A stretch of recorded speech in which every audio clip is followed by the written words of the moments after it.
Bonsoir à toutes et à tous, ici Laurée Dubois pour les Sommes de toutes les peurs. Ce soir, je vous propose de présenter le travail de cette chaîne de manière un petit peu générale, un peu intellectualisée peut-être, mais il faut bien que l'on balise le sentier pour savoir où nous allons nous balader.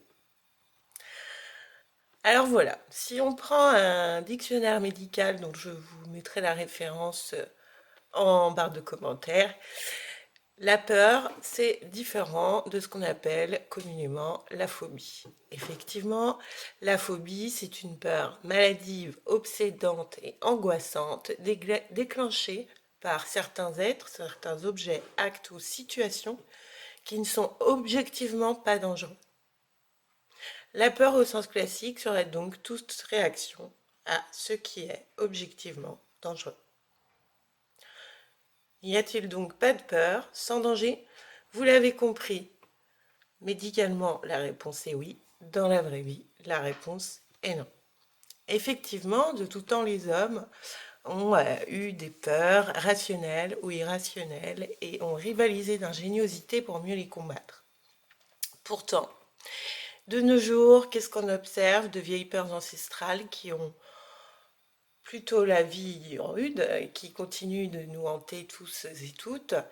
Un phénomène qui est encore plus inquiétant, c'est quand celles qu'on avait définitivement effacées de nos conduites refont surface. Donc sur cette chaîne, comme je vous l'expliquais, ce sera une sorte de laboratoire de la peur. On explorera notre société sous ce prisme, car les enjeux de la peur sont, eux, bien réels. Et si, comme moi, vous êtes un parent quadra, pardon, bon, faudra la refaire. Si, comme moi, vous êtes un parent quadra prêt à surfer sur les vagues de peur que l'on déverse sur la toile, vous êtes au bon endroit et bienvenue ici. Alors, pour démarrer, je vous propose de vous partager un petit top 10 des peurs auprès de différents sondages qui ont recensé qu'est-ce qui faisait le plus peur à nos concitoyens.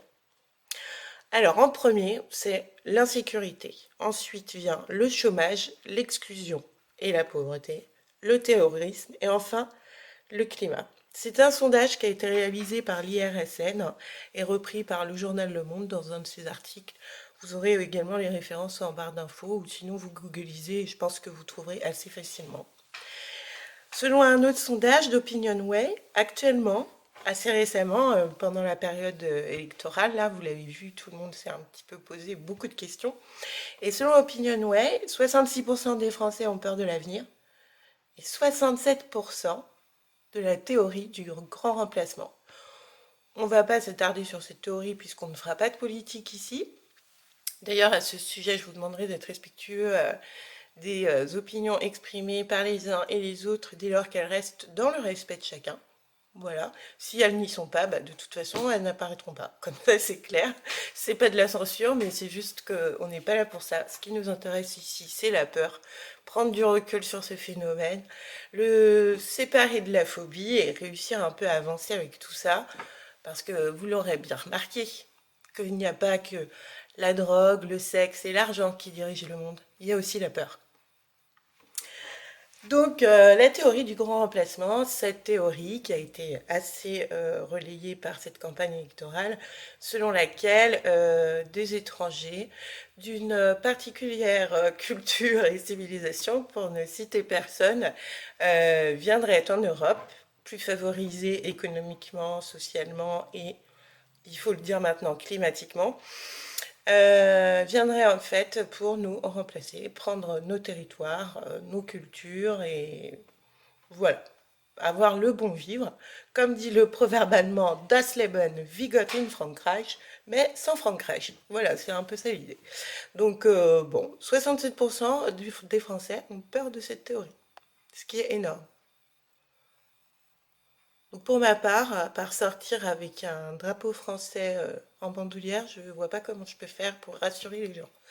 Mais bon, l'IFOP nous apprend aussi, alors pour eux, que 92% des gens ont été très inquiétés par la guerre en Ukraine, selon un article de 20 minutes du 13 mars dernier. Et les psychologues et psychiatres ont observé une augmentation des angoisses exprimées par leurs patients. Donc effectivement, il est grand temps qu'on se pose tous quelques questions autour de nos peurs rationnelles et irrationnelles. Qu'est-ce qu'on en fait? On les surmonte, on les subit, euh, on les anéantit. Plein de questions à se poser, surtout quand on a mon âge, 40 ans, qu'on est parent et qu'on doit être aussi un repère pour des plus jeunes. Donc j'attends vos commentaires et puis vous me direz un petit peu ce que vous aurez pensé de tout ça. On voit donc que c'est des peurs assez différentes qui peuvent s'exprimer, mais qui sont quand même vraiment liées sur des idées de comment sera demain. Le futur fait peur en fait.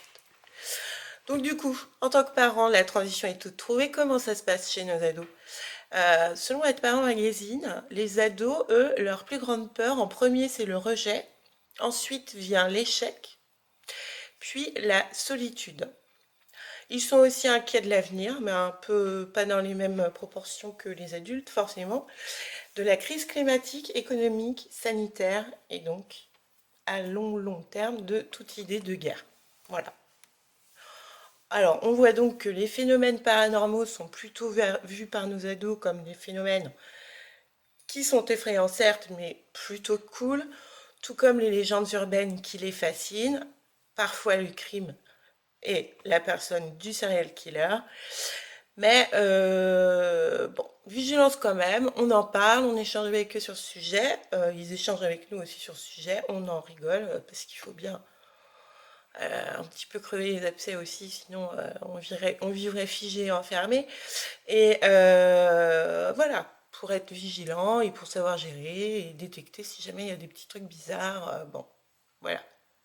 Si vous vous rendiez compte que votre magnifique petit chérubin aime écraser les fourmis, étrangler des chats et qu'à 15 ans il ne regarde que des films d'horreur, effectivement, il faudra peut-être commencer à se poser des petites questions sur ces questions-là, justement. On voit donc que voilà, les peurs ancestrales de type paranormal, que le ciel nous tombe sur la tête par tout Tatis, et tout ce que les folklores avaient l'habitude de nous transmettre comme peur que l'on connaît bien, eh ben, sont en fait reléguées au second plan pour des peurs bien plus réelles. Si on se balade un petit peu vers d'autres forêts plus grandes, si on va aux États-Unis, on voit que la société américaine est complètement différente de la nôtre. Pour les Américains, la peur numéro un, c'est la corruption. C'est quand même hallucinant. Sachant que pour nous, Français, ça n'a strictement rien à voir. Ensuite vient le cyberterrorisme. Ok. Ce qui est étonnant, sachant qu'ils ont vécu une des plus grosses attaques terroristes de l'histoire de l'humanité. Ils sont plus effrayés par une attaque par ordinateur qu'en réel. Est-ce qu'il y a un lien entre les deux? Je sais pas, je le remarque, mais voilà ce qui m'est venu à l'esprit quand j'ai lu ça. Ensuite, ils sont effrayés que l'on collecte leurs infos personnelles au travail, c'est-à-dire que leur employeur ait accès à leurs données personnelles. Bon, je vais pas faire un parallèle avec les sondages sur le nombre de vidéos porno regardées au bureau, mais il y a peut-être un peu de ça. Je sais pas, je dis ça, je dis rien. Et enfin, en quatrième position, on a les attaques terroristes. Pour comparer par rapport à la France, où nous, on est assez effrayés sur les crises de nature économique, l'exclusion, la pauvreté, etc., qui arrivent en tête, pour eux, le manque d'argent n'arrive qu'en neuvième position. Donc, on voit donc que ce dialogue sur les peurs, ça va aussi nous permettre de faire un petit peu des comparaisons de mentalité, etc. J'aurais bien voulu creuser un peu plus à l'international, mais j'ai pas trop trouvé de choses, notamment la Chine qui m'intéressait, puisque c'est un des pays dont je vais vous parler dans ces chroniques-là. Et on ne voit pas trop ce qui leur fait peur pour l'instant, même si cette société ultra sécuritaire et ultra intrusive sur les données personnelles, autant dire, ce serait le cauchemar pour un Américain ce qui se passe en Chine. Alors pour un Français, n'en parlons même pas, vu que pour lui, la question matérielle est centrale. Effectivement, ce qui se passe en Chine, c'est aussi pour eux une autre planète. Donc on est plusieurs à être chacun sur notre planète par rapport à quelque chose de d'assez partagé par l'être humain, la peur. On voit bien les peurs ancestrales qui, elles, relayaient un peu les mêmes clichés, les mêmes choses, les fantômes, les monstres, les hybrides, enfin ce genre de choses-là. Tout ce qu'on ne connaissait pas, alors qu'en fait, le 21e siècle, c'est ça, on a peur de tout ce qu'on connaît très bien et qui pourrait arriver.